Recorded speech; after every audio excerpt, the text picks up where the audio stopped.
Okay, well, good morning, friends. Today we are going to tackle this front project right here. There is a little bit of things I want to do a twist on. I'm going to pull up these railroad ties. At the time, that worked out perfectly, but I have this ledge here now from the landscape, or when the landscape crew came in and put the sidewalk in for me. So I'm going to remove that, put a new bridge in there.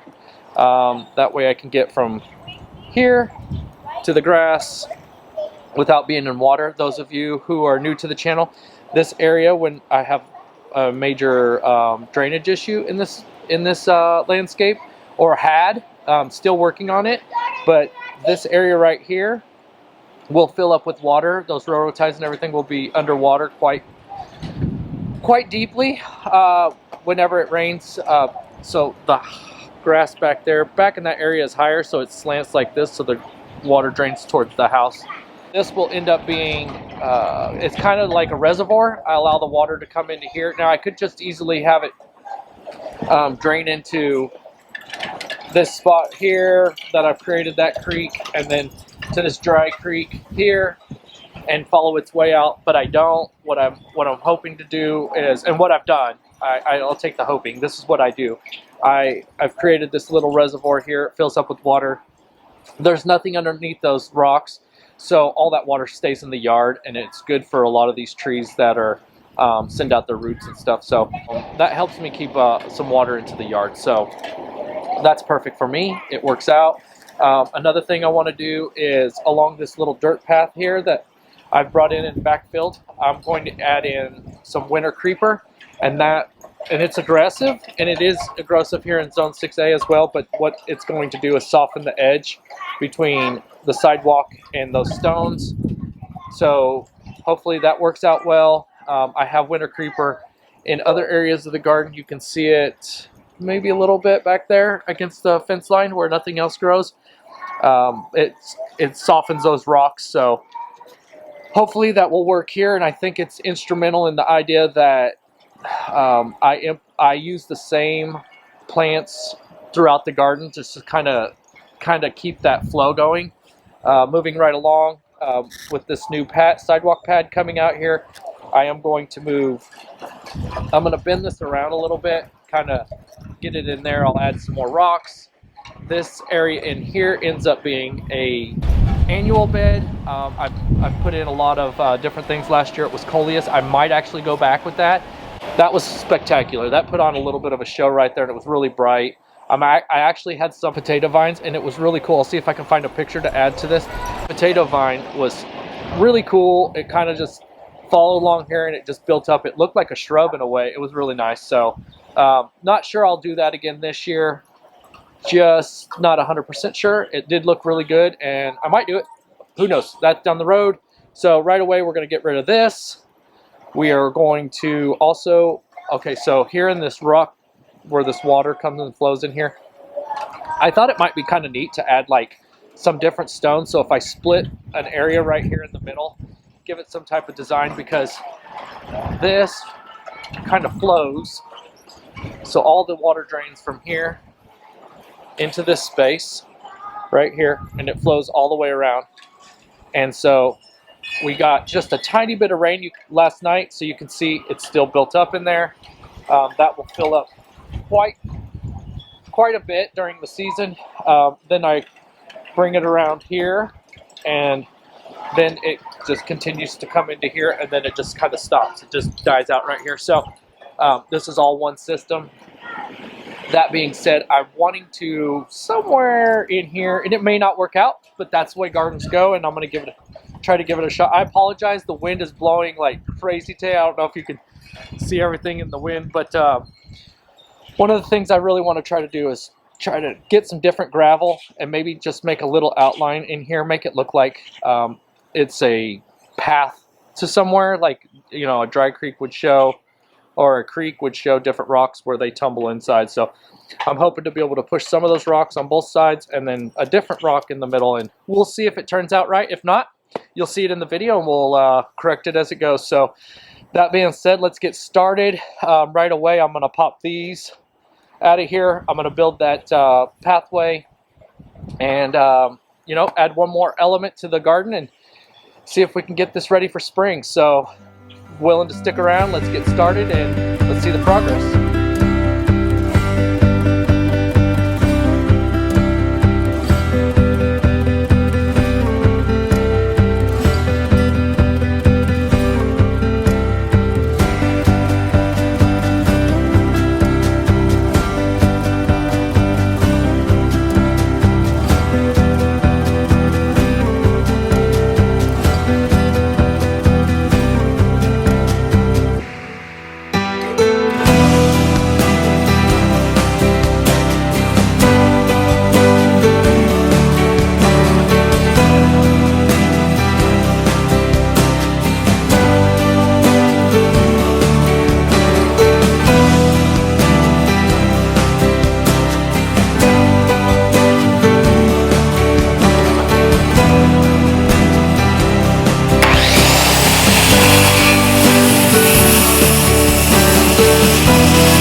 Well, the project's all wrapped up, folks. Today was a good day. Now, this was a 2-day project because some of the material was missing. And that's okay. I had to make another trip on Monday after work to finish up the project. And that was the last part of the video where you've seen the rocks and whatnot go in there. But all in all, I think it turned out really well.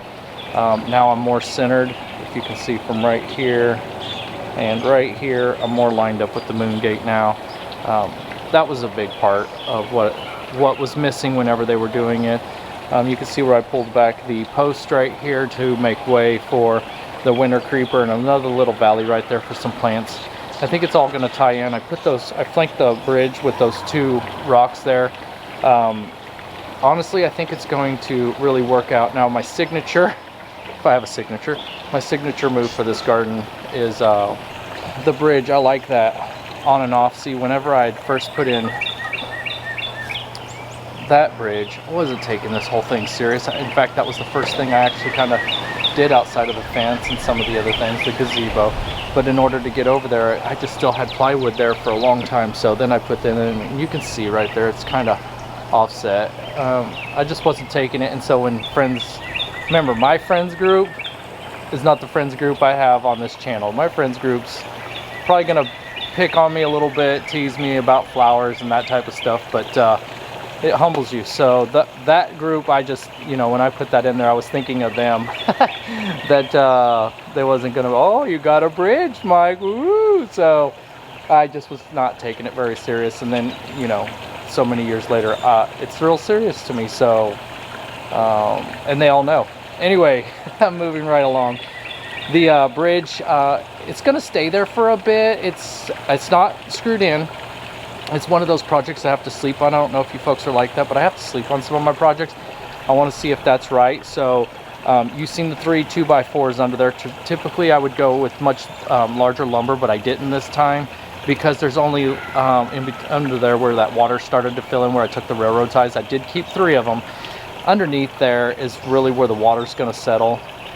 I think there's like a 1.5 to 2 foot gap right there. So I really don't need, for structural reasons, I really don't need anything more than that, but I will double it up under there on the outside.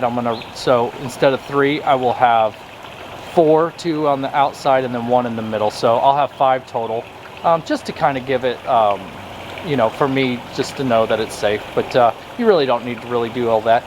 I did get asked in a question earlier in the season when I started videotaping again. I tore down the pergola back there. Someone asked if I was going to reclaim and repurpose the wood from there, and the answer is yes. I will do that throughout the garden, but that's the tip of the iceberg right there. We're starting off, and I will recycle that wood, not only to be, you know, better minded about repurposing things, but also lumber is very expensive. Moving right along, before we go down that road, you can see right where the ring on both sides of the moon gate comes down. I will fill that in with soil, and I'll do something really soft through there, something probably bright, some type of sedum maybe. I want it to stay low growing. I want it to stay, I don't need it to be a distraction, but just to highlight that metal from the moon gate. I think that will be really sharp, and it'll almost kind of like separate the bridge from the sides of the moon gate. So I'm thinking some sedum, some very low growing sedum. It'll be fun to pick out and choose make that decision up pretty quick. Like this piece of timber here was just a part of the piece of timber that I did from here. It actually was attached to that tree stump back in the day when I had the tree back here. That was a Bradford pear. Eventually it came down for reasons to, you know, maximize this garden and kind of give it the look that it is. But I'm still using it in the garden 7-8 years later, so that's fun. Like I said, I repurpose almost everything that I tear up, that I bring in. If I find, I'll repurpose it in the garden. You can see the winter creeper through here. I will tell you to do your research. Not sure what area you are when you're watching this video, but I will tell you, super aggressive. Know what you're doing whenever you introduce it to your garden if you haven't already. Those of you who do have it know it can get away from you. So I don't have any intentions on letting it get away from me. I am out here as much as the sunlight is out here, so I'm not really too worried about it. I do have a few other invasive items in the garden that I really do keep an eye on. So if we go into this centerpiece right here, where that rock was, you've seen me lay down that rubber. That rubber was part of the liner from the pond. And then if you can remember, back there in the pond, I had some koi inside that water feature under the gazebo. So in the garage, pardon me, this shed, I had kept that for years and years and years.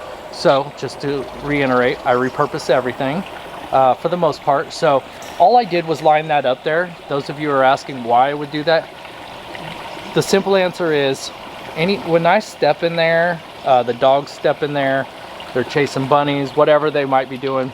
But for me, when I'm cleaning out this border right here, that's always sloppy right there. It's always wet. It's a reservoir for the runoff in the grass. If you can see right here, so the ground sits like this, so the water rushes back towards me. That's the highest point in the yard, so it rushes back in. So I just created a reservoir here. I have multiple trees in the garden that are, when I dug up, in fact I left it on purpose. When I was digging up in this area in the video, you'll see a bunch of roots. A lot of roots kind of congregate around here, I suppose, and they are feeding off of this reservoir here. But really what the point is the liner that I put under there was just simply to keep it from getting muddy. Once you lay down that, your rocks and whatnot, eventually they start to sag and sink, settle into the dirt.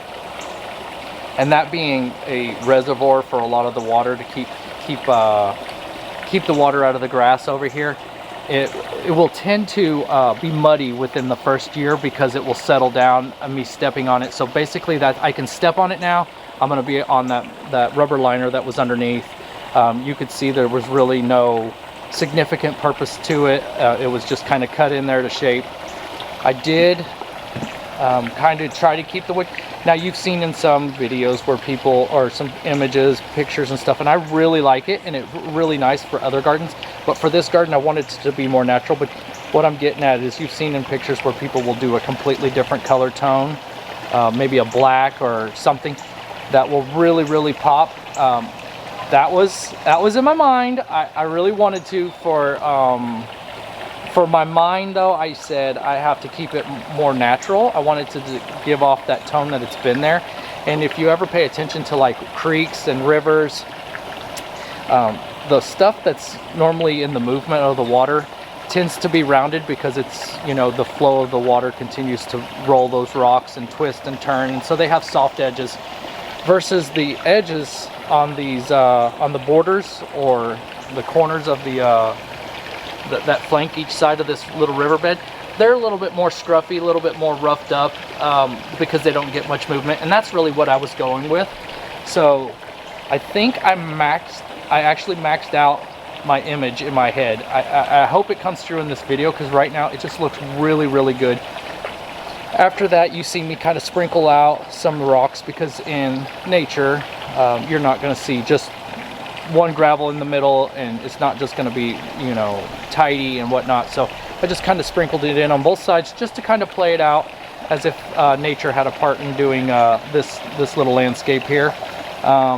You will see that in the video I did go ahead and get some peat gravel, and I added it in here with the amendment that I used. I didn't use regular soil because we do have clay soil, and I didn't want this to get too compact again. So all I did was put amendment around it, that Scott's topsoil amendment. And really, because it's a lot easier, we did just have rain a few days ago, it's just a lot easier to move around. If I'd have dug this up, it's harder to break down, harder to fit into those little cracks without having to push on it and press. But I really think it turned out really nice. Again, I will tell you that if you are planning on getting some winter creeper or looking into it, invest the time that it takes to research it, just to see if it's right for your garden. I would hate for somebody to come back and be like, that guy, he told me it was going to be great for his garden, so I listened. And I would be doing the same thing. I'd be like, Mike, why are you doing so? I would tell you, do your research. Now, on this side, I had to wait till this path went in here. So I'm going to get more winter creeper, and I'm going to copy it on this side. That way it's creeping over on both sides. I kind of think it might look a little weird if I only have it, the winter creeper kind of flirting with the edge there, but not over here. So it'll kind of underlay in here, and it'll do just fine. I do have in the back the girls' potty pad. Back here, I do have winter creeper that's not doing so well because now the trees and everything are really starting to grow, and there's a lot of shade back there. However, here's its maturity. I apologize for the mess back there. I'm still working on project, but that winter creeper wasn't there 2 years ago, and you can see it softens this up quite a little bit. One of the things, just like I use that rubber mat over here, I'm using the rubber mat right there so that this winter creeper will not creep over here under these boxwoods and get away from me, because I don't want the winter creeper, I'm sorry for saying it so much, but I want to reiterate, I don't want it back here because I've got other projects going on, and that waterfall is going to come out soon, and I'm going to, you know, kind of do something different. But oh well, while we're here, look at those creeping phlox. That's looking really good, huh? I'm going to implement that in the garden and other places. You know, I planted that here when I put the pond, what, 80 years ago. I have never ever done anything in 8 years with that. It is just maintained itself, and it's softened the edge. Just like right here where these rocks, I still need to clean them out from some of the leaves and stuff that came through. But honestly, that is what that looks like back there if I was to pull the creeper out. So you can see where it softens, and then there's a little spot there where you can see the rocks. So as the garden continues to grow here, I learn more about plants and how it works out. Remember, other than this water feature that I've created in this backyard, I wouldn't know anything about this. It was all accidental, so I'm really new to all this. I'm still learning as we go. But let's just get right to it. Don't that just really look good? I hope it comes through, and you can see the contrast in the rocks between the round ones that you know, kind of set in there to seem as though they've been tumbled and they have a story to tell. But I think it just turned out so well. And then those of you who are going to ask, under here I dug it a little bit deeper because that water, like I said, is a reservoir, and it's just going to kind of come in here and it just settles and it just wait. And I've got little mosquito, what do they call them? They're little mosquito pieces. They're little round cubes. Maybe someone can help me or research it and put it on here. And I just throw it in any standing water, and it keeps the mosquitoes down completely. So that will probably come up in a question, and yes, I'm all over it because I do not want to come out here and fight mosquitoes. But I think it turned out really good. But real quick, I'm going to slide around here. Try to go slow because these cameras nowadays are so good. If you have vertigo, it'll really knock you down. But real quick, you can see how much is coming alive, and I will tell you, I'm a bit nervous because the temperature for Saturday is now telling me it's going to be 27 low for the night, and I'm not happy. I'm so sad because I just put all this in. I had the 10-day forecast, and on the 10th day it switched, and now it's in the future by like 5 days or something. I don't know when you'll see this video, but Friday or Saturday night I'm expected to have 27 degrees here, and I've got all of this going on. And if you look back there on the porch, my son's trying to buy a house, and we're wanting to gift him with some of this furniture. But if you can see right back there, there are a bunch of plants my wife and I went and picked up the other day, and I can't do any projects with them just yet, so I got to hold off for a little bit longer. But yeah, I think it turned out well. Now this right here is just leaning, that piece that you're probably seeing there is just leaning up. But I honestly, I believe that the garden's starting to come together. These projects are so much fun to share with you folks, and I shoot from the hip on a lot of things. If you guys don't know that by now, I'm not a garden designer. I don't have anything to, this is all brand new to me. I am shooting from the hip every day. I'll wake up tomorrow and wonder, what will I do? I'll probably walk the yard tonight and see what's the next project to get ready for spring. But honestly, I'm shooting from the hip almost every project. And that's why I wanted to share with you guys like this log. That was just a last second audible. I just threw that in there because I seen it sitting back there in the pit. Let me pan you around here. It's nice and slow, but back there where all those rocks, where the gazebo was, I kind of just threw it back there out of the way. I knew I would implement it into the garden. I just didn't know how. So right when I was getting ready to do this, I was trying to figure out how I would hold that soil back to where there's two levels. One, this layer right here being lower, this layer here being just the same height as the post, or as the tree stump, or log, whichever. And it just ended up being magic right here. In my opinion, I think it turned out great. And so that's why I think it's important for this channel. Those of you, I've got like 300 or 400 extra subscribers just since I came back, maybe a month ago, something like that. Anyway, and I don't want anybody to come on here thinking, you know, you have to have all this experience and stuff. Just have faith in yourself, have a little imagination, do some research, find some plants that work in your area, and just go to work. Anybody, it seems like, honestly, I think anybody can garden, and it's intimidating at first because there's a lot to learn, but I would say give it your best and see what comes up. And you can see I'm doing my best, and hopefully you guys can tell that there's a lot of blood, sweat, and tears, and I'm really proud of what we're doing here in the garden. So yeah, I think this turned out really well.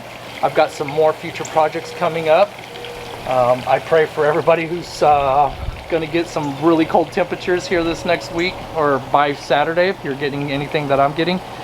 I hope it isn't as bad as it seems, and we can move on and start getting really ready for May. And I think I'm on the right track. I hope you're on the right track. And if you guys like what you're seeing here, hit the like, hit the subscribe, tell a few friends, and follow me on my journey. Not sure where it's going. I don't have an end game in sight, but I do love sharing these projects with you folks. And I think by the end of the day, not the actual day, but at the end of, you know, when this all comes together and we're ready for spring, I think this garden will be so much fun. And I can't wait to do a garden tour, and we can just really get involved and get a good long video going, and share with all the new subscribers and those of you who have forgotten what the garden looked like a few years ago when I was coming to you folks. So all that rambling I just said, I'm just thankful. I hope everybody has a great day, and I will see you on the next project. Talk to you soon. Bye-bye.